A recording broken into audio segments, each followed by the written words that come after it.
This is a car. And this is also a police officer's office. For 8, 10, 12 hours a day, this is where a cop spends his time becoming an asshole.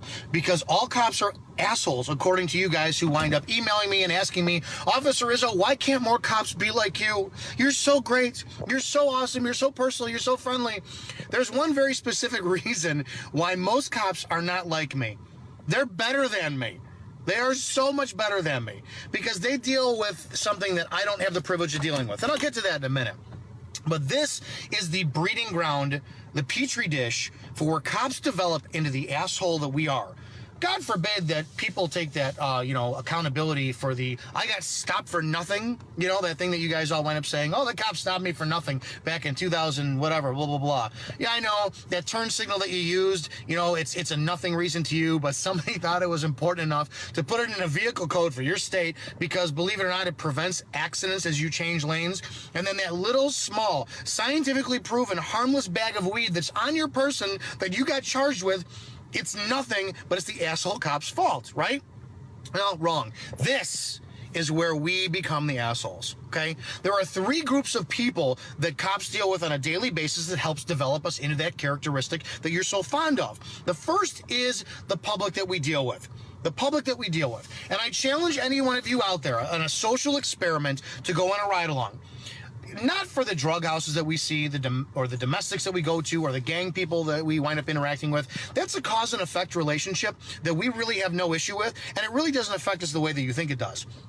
Summertime's here, and go wear a vest and make sure that it has police somewhere on there, the word police, because I need you identified as a police officer so you see how this feels. Get in the passenger side seat, have a cop roll down the window and drive down the street, and you pick the gender, the age, and the race of the subject who is walking down the street, minding their own business, and wave at them.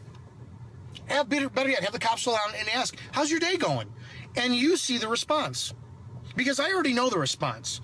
And I want to know how it's going to affect you personally when you get the finger. Or you get the, you can't stop me, I didn't do anything wrong. Or you get the, and they keep walking. I want to see how it affects you as a person because you're just trying to say hi and relate to them.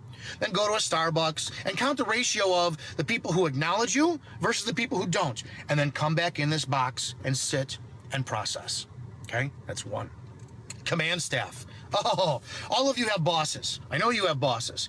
But I truly think that there's an unwritten kind of like secret skull and bones society that distributes to guys who get, or guys or girls who get stars, bars, stripes, clovers, all this stuff. And it says on there that their job, once they get command staff position, is to erase everything from memory from all the years of patrol that they spent and completely now screw with the patrol officers that are on the street. We can't, there's no quotas, number 1. Our performance is based off of either a point system or whatever it is, but it's really not what you think it is. But the beauty about that judgment or the base of how our performance is based is that the command staff gets to screw with us, but they address it as it's how it's going to correct our behavior to be more proactive. But you as the public, you don't want us proactive. You want us proactive in the ways that it benefits you, but you don't want us proactive in the ways that it benefits the command staff. And I truly think that most command who are lieutenants or higher up, especially chiefs, they're too busy trying to keep their jobs that they forgot how it is to do and lead their jobs. But then deal with that and come back in this office and dwell. So now you got the public, and then now you got the command staff. Put those 2 together and dwell. And then here's the third. This is why most cops are better than me, because I don't deal with this. Husbands, wives, children, girlfriends, boyfriends, deal with this. Try to be a cop and do your job, and then come home or deal with it before you go to work and lead your family. Try to solve your family's problems. Try to have an argument with your spouse, your significant other, or your kids, and then go to work in this office and do your job and dwell. And then go deal with the public, and then go deal with the command staff. And then remove the nice weather. Go do it in February in the Midwest at 3 o'clock in the morning when there's nothing to do, and see how it affects you.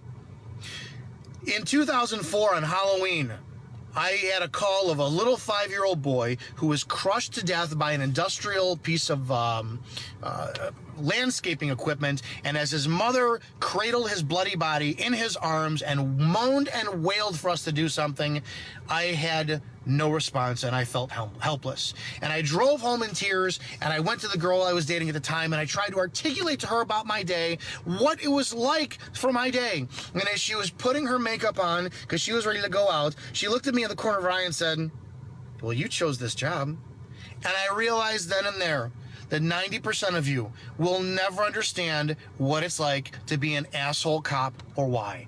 But what I will say is, it's that other 10% of you out there. Those of you who are so amazing to us, those of you who wave to us, those of you who actually say, hey, how's your day back? Those of you who call our names as we drive past and wave, you are the ones that make this job so worthwhile and make us want to put that uniform on every damn day and deal with the public and deal with the command staff and deal with our spouses and come to work and be the best damn asshole cops we can be. All cops are assholes. I'm proud as hell to be one of them, guys. Have a great day.